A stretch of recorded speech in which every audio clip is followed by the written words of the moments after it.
قطر کے دارالحکومت دوحہ میں خلیج تعاون کونسل اور عرب اسلامی سربراہی اجلاس منعقد ہوا۔ اس میں اسرائیلی جارحیت کو نہ صرف قطر بلکہ پورے خطے اور عالمی امن و استحکام کے لیے براہ راست خطرہ قرار دیا گیا ہے۔ اجلاس میں شریک رہنماؤں نے واضح کیا کہ اسرائیل نے تمام ریڈ لائنز عبور کر لی ہیں۔ فلسطینی عوام کے خلاف اس کے مظالم انسانیت کے خلاف بدترین جرائم ہیں اور ان پر اب خاموشی تباہی کو دعوت دینے کے مترادف ہے۔ امیر قطر شیخ تمیم بن حمد الثانی نے کہا کہ گریٹر اسرائیل کا ایجنڈا عالمی امن کے لیے شدید خطرہ ہے۔ اسرائیلی جارحیت کا مقصد نہ صرف غزہ میں جاری مذاکرات کو سبوتاژ کرنا ہے بلکہ پورے خطے کو عدم استحکام کا شکار بنانا ہے۔ وزیر اعظم پاکستان شہباز شریف نے اسرائیلی رکنیت معطل کرنے کی تجویز کی حمایت کرتے ہوئے کہا کہ اسرائیلی توسیعی منصوبوں کو روکنے کے لیے ایک ٹاسک فورس قائم کی جائے اور جنگی جرائم پر اسرائیل کو عالمی عدالت میں لایا جائے۔ ایران، ترکی، مصر، اردن، عراق اور دیگر مسلم ممالک کے سربراہان نے بھی دو ٹوک الفاظ میں اسرائیلی حملوں کی مذمت کی اور کہا کہ صرف فلسطین نہیں بلکہ تمام مسلم دنیا کی سلامتی کے لیے خطرہ ہیں۔ اجلاس کے مشترکہ اعلامیے میں کہا گیا ہے کہ اسرائیل کے خلاف سفارتی اور معاشی تعلقات پر نظر ثانی کی جائے، جنگی جرائم پر عالمی سطح پر مقدمات دائر کیے جائیں اور اقوام متحدہ میں اس کی رکنیت معطل کرنے کے لیے مشترکہ کوششیں کی جائیں۔ اعلامیے میں فوری جنگ بندی، انسانی امداد کی فراہمی، اسرائیلی فوج کے انخلاء اور فلسطینی حکومت کو غزہ میں بااختیار بنانے پر زور دیا گیا ہے۔ رہنماؤں نے واضح کیا ہے کہ اگر مسلم دنیا اب بھی متحد نہ ہوئی تو اسرائیلی بربریت جاری رہے گی، اس لیے ہر سطح پر عملی و فیصلہ کن اقدامات ناگزیر ہیں۔ اسی پر گفتگو کریں گے۔ سوال اس طرح سے: اسرائیل کے خلاف سفارتی، معاشی تعلق رسانی، جنگی جرائم پر مقدمات، اقوام متحدہ رکنیت معطل کرنے کے لیے مشترکہ کوششیں، غزہ میں فوری جنگ بندی، عرب اسلامی سربراہی اجلاس اعلامیہ، کتنا عملی کتنا رسمی؟ حسن نثار صاحب، آپ کے خیال میں یہ اعلامیہ کوئی پریکٹیکلٹی دے رہا ہے؟ آنے والے دنوں میں کچھ اقدامات نظر آئیں گے یا بس ایک رسمی سا اعلامیہ، ایک اناؤنسمنٹ دے دی گئی ہے؟ میری بدنصیبی کی انتہا دیکھیں آپ، 30 سال جو میں نے لکھا ہے اس سب کے بارے میں مجھ سے پوچھا جا رہا ہے۔ خیر، آپ نے دو لفظ جو ہیں نا وہ بڑے فیصلہ کن ہیں، عملی اور رسمی۔ عملی کے لیے بھی عمل اور رد عمل کی طاقت کا ہونا بنیادی بات ہے۔ کادا عمل لنگڑے لولے دا بچارے دا، اور کادا رد عمل کہ انہیں چپیڑ مار کے گزر جائے تو کادا رد عمل۔ اچھا، اس کے لیے طاقت چاہیے۔ یہ بنی نوع انسان کا روز اول سے یہی قانون ہے۔ اچھا، اب بات سمجھ میں نہ آئے تو زہریلی ترین ground realities, global ground realities, ان کی طرف دیکھ لیں اور ایک بات یاد رکھیں، سکھ میں رہیں۔ یہ صرف رسمی چلے گا جو لوگ، جو قومیں دنیا کے خد و خال اور نئے نقش بناتے ہیں، دنیا پر مرضی بھی انہی کی چلتی ہے۔ آٹومنز وغیرہ کا زمانہ دیکھ لو، 3 کانٹیننٹس پہ حکومت، کیوں؟ تنصر خابدے پر لگ گئی سی؟ نہیں، آپ ہر اعتبار سے سپیریئر تھے، ٹھیک۔ اچھا، باقی سارے شامل باجا اور جمعہ جانجنال، دنیا گلوبل ولیج ہو بھی تو یاد رکھنا گاؤں میں مکھیا بھی ہوتا ہے، چودھری بھی ہوتا ہے اور کمی بھی ہوتے ہیں۔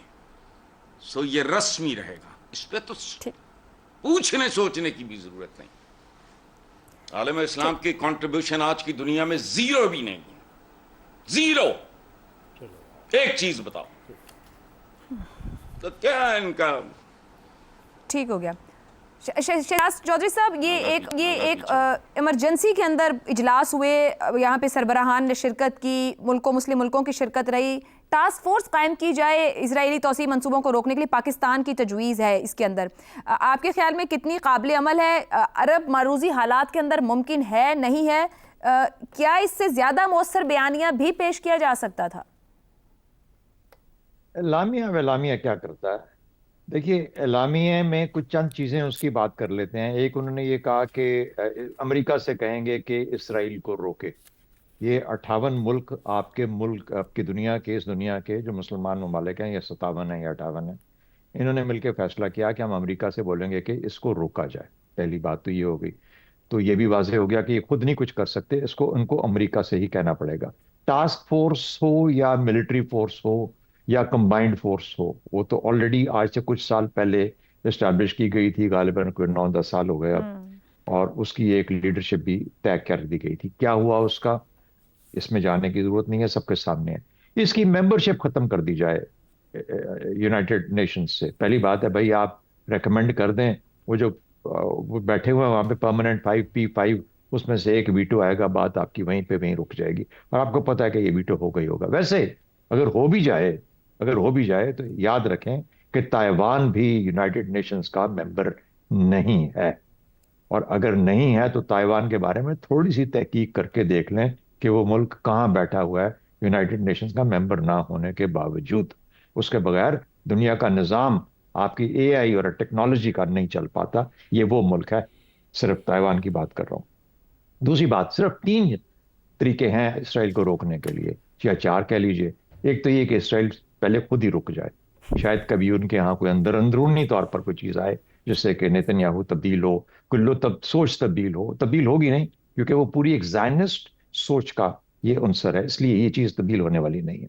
ایک بات تو یہ ہوگی. دوسری بات, عرب ممالک کیسے مل کے کر سکتے ہیں؟ ان سب کے جو اپنے انویسٹمنٹس ہیں وہ امریکہ کے اندر ہیں, ویسٹ کے اندر ہیں, سب کے سب, ان کے گھوڑے, ان کے سٹیبلز, ان کے محل, ان کے ہوٹلز, ان کے اخر, تمام چیزیں یہاں پہ ہیں. تو یہ کیسے ان کو کہہ سکتے ہیں کہ جی آپ یا مل کے ان کے خلاف لڑ سکتے ہیں جہاں پہ ان کے انٹرسٹ ہیں؟ پاسبل ہی نہیں ہے. دوسری پاسبلٹی یہ ہے کہ امریکہ اور UN کچھ کر لیں. UN کا نہ ہونا آج کے ماحول کے اندر ایک بالکل ہی جیسے کہتے ہیں نا کہ اینوڈائن انکمپیٹنٹ قسم کی, ایک بالکل صرف نام کی ایک رہ گئی ہے. اس کا بہت خطرناک بات ہے. World War I کے بعد, لیگ آف نیشنز کے بعد یہ حال ہوا تھا, پہلی جنگ عظیم کے بعد, اور اس کے بعد دوسری جنگ عظیم فوراً آ گئی تھی. تو یہ آج کل موازنہ یہ کہ بہت سے لوگ یہ کر رہے ہیں, بہت خطرناک ماحول ہے. امریکہ ہمیں پتہ ہے کہ وہ جو اسرائیل بولے گا اس کے ساتھ چلے گا. تیسری بات, چین اور روس کا کیا رول ہے اس کے اندر؟ کیا وہ کچھ مل کے, وہ شاید ان میں کچھ جان پڑے تو اگر کچھ کر سکتے ہیں غزہ کے لیے, لیکن وہ کیوں کریں گے؟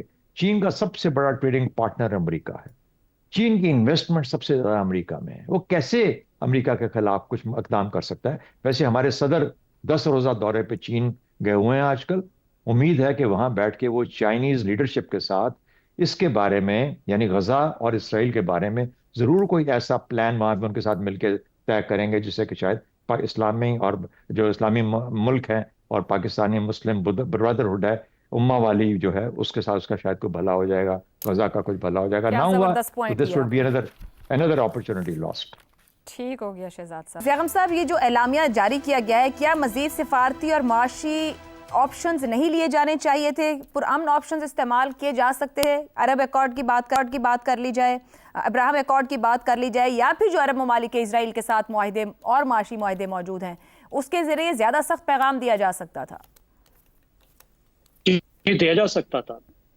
سینکشنز لگائی جا سکتی تھی کہ ہم ٹریڈ نہیں کریں گے. فوجی اقدامات کا فیصلہ کیا جا سکتا تھا. کم از کم قطر کو تو اصرار کرنا چاہیے تھا کہ میں جواب دوں گا. سفارتی تعلقات کے بارے میں کچھ کیا جا سکتا تھا کہ جن ممالک نے سفارتی تعلقات قائم کیے ہیں وہ اس کو سسپینڈ کرتے.